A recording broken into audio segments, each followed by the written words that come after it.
আসসালামু আলাইকুম। শুনেন, সকল সন্তানের মা বাবা মেয়েকে বিয়া দেন ভাত দেখে যে আপনার মেয়েকে বাদ দিতে পারবে, আর ছেলেকে বিয়া করাবেন জাত দেখে, কারণ এটা বংশ বিস্তার। ভালো বীজে ভালো ফসল। আফসোস, বর্তমান ছেলে মেয়েরা নিজে নিজে টকে যায়, চোখের নেশায় পড়ে আমার মতো বেঁচে যায় মা বাবা।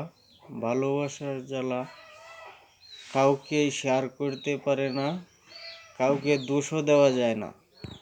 আমার কথা যারা ঠিক মনে করেন কমেন্টে বলে যান। আর এই কারণেই বেশিরভাগ ভালোবাসার বিচ্ছেদ ঘটে। নারীকে খুব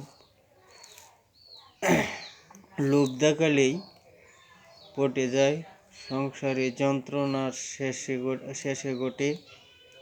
পকেটে টাকা না থাকলে ভালোবাসা যায় পচা পানির গাঁঠি।